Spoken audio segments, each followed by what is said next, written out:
ఎట్టకేలకు పెన్షన్ల పంపిణీ మొదలైంది. ఎన్నో పొలిటికల్ డ్రామాల మధ్య అధికారులు లబ్ధిదారులకు పెన్షన్లు అందిస్తున్నారు. కాసేపటి క్రితం పెన్షన్ల పంపిణీని మొదలుపెట్టారు. వార్డు సచివాలయాల్లో పెన్షన్లు అందిస్తున్నారు. ఇదే అంశంపై మరిన్ని వివరాలు మా ప్రతినిధి లీలా అందిస్తారు. ఎన్నికల పుణ్యమా అంటూ ఎవరైతే పెన్షన్లు తీసుకునేవారు ఉన్నారో వారైతే మాత్రం తీవ్ర ఇబ్బందులకు గురి అవుతున్నారు. ఎట్టకేలకి 2 రోజుల నుంచి బ్యాంకులో నిధులు లేవంటూ కూడా జాప్యం చేసుకుంటూ పోస్ట్ పోన్ చేసుకుంటా వచ్చారు. అయితే ఈ రోజు ఇవాళ పెన్షన్లు అయితే ఇస్తున్నారు. ఈ పెన్షన్లు తీసుకునేందుకు అయితే మాత్రం ప్రతి ఒక్కరిని వాలంటీర్ వ్యవస్థ ఆగిపోవడంతో అందరినీ కూడా సచివాలయాలకి రావాలని చెప్పి సూచించడంతో పెద్ద ఎత్తున వచ్చి సచివాలయాలకు వచ్చి అయితే ఈ రోజు పెన్షన్లు తీసుకునేందుకు అయితే వస్తున్నారు. పెద్దవారు అలాగే వృద్ధులు వికలాంగులు సైతం కూడా వచ్చి ఇక్కడ మనం చూడొచ్చు. సచివాలయంలో వచ్చి వారు ప్రతి ఒక్కరు పెన్షన్ తీసుకునేందుకు అయితే రావడం అయితే జరుగుతుంది. వారందరికీ కూడా ఇక్కడ ఎవరైతే ఉన్నారో ఇక్కడ ఉన్న ప్రధానంగా ఉండేటటువంటి వార్డు ఆరోగ్య కార్యదర్శి అలాగే మహిళా పోలీస్ సెక్షన్ విభాగము, వార్డు మహిళా పోలీస్ సెక్షన్ విభాగం అలాగే వార్డు పారిశుద్ధ్య కార్యదర్శి వీళ్ళందరూ కూడా ఎవరైతే ఉన్నారో వీరందరూ కూడా ఇక్కడ కూర్చొని వీరందరికీ ఎక్కడికక్కడ పెన్షన్లు అయితే అందజేస్తూ ఉన్నారు. అయితే ప్రతి నెల ఇంటికి వచ్చి 1వ తారీఖున పెన్షన్ ఇచ్చేటటువంటి వాళ్ళకి ఇప్పుడు ఈసారి ఇక్కడికి పిలిపించి ఇస్తున్నారు. సార్ చెప్పండి, ఇక్కడికి వచ్చి పెన్షన్ తీసుకుంటున్నారు, మరి ఇబ్బందిగా ఉందా? ఇదే పరిస్థితి ఇక్కడ రావడం, మేము ఇప్పుడు దాకా ఇంటికి వచ్చి ఇచ్చుకోవాలండి. ఇక్కడికి రమ్మాలని మరి ఎలక్షన్స్ వల్ల ఇక్కడికి వచ్చి తీసుకుంటున్నారుగా, కొంచెం ఎండలో వస్తున్నారు, ఇబ్బంది ఏమైనా ఉందా? ఇబ్బంది లేదండి. అయితే వచ్చి తీసుకునేంత వాళ్ళు కూడా ఎవరైతే ఉన్నారో తప్పని పరిస్థితుల్లో వాళ్ళకి ఆ పెన్షన్ డబ్బులు ఆధారం కాబట్టి ప్రతి ఒక్కరికి మందులకి కావచ్చు, ఇంటద్దులకు కావచ్చు, వేటికైనా సరే ఆ పెన్షన్ ఆధారం కాబట్టి ప్రతి ఒక్కరు వచ్చి ఆ పెన్షన్ కోసం గత 2 రోజులుగా కూడా ఎదురు చూస్తున్నటువంటి పరిస్థితి.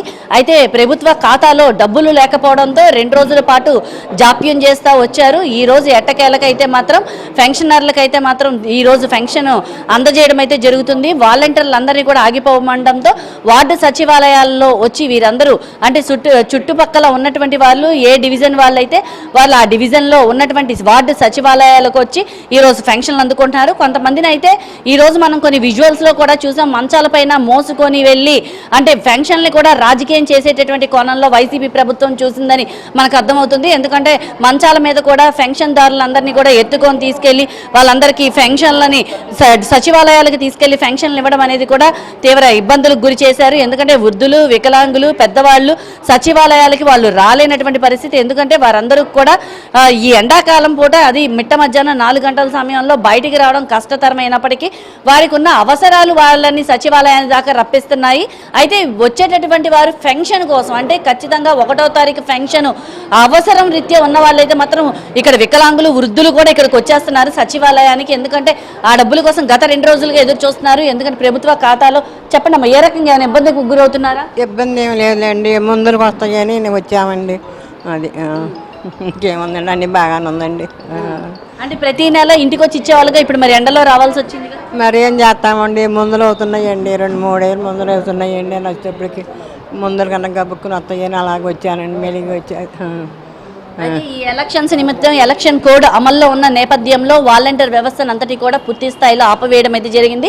వచ్చేటటువంటి వాళ్ళు ఎవరైతే ఉన్నారో వృద్ధుల్ని వికలాంగుల్ని ఇబ్బంది పెట్టే పరిస్థితి అయితే ఉంది. అయితే వారందరిని ఇబ్బంది పెట్టకోకుండా ఎప్పటిలాగానే ప్రతి నెల వారి అకౌంట్లో డబ్బులు పడే విధంగా ఏర్పాటు చేయాలంటూ కూడా కొంతమంది వారు అడుగుతున్నారు. ఎందుకంటే వారు పెద్దవారు ఉంటారు, మంచం మీద నుంచి లేవలేని వాళ్ళు ఉంటారు, వికలాంగులు ఉంటారు, బాగా వృద్ధులు ఉంటారు. వీరందరూ కూడా మంచం మీద నుంచి లేచి వచ్చి సచివాలయాలకు వచ్చి డబ్బులు అందుకోలేరు. కాబట్టి వారందరికీ అకౌంట్లో వేసే విధంగా ఏర్పాటు చేయడం కానీ లేదా వారి ఇంటికి వద్దకు వచ్చి డబ్బులు ఇచ్చే విధంగా ఏర్పాటు చేయాలని కూడా వారు కోరుతున్నారు.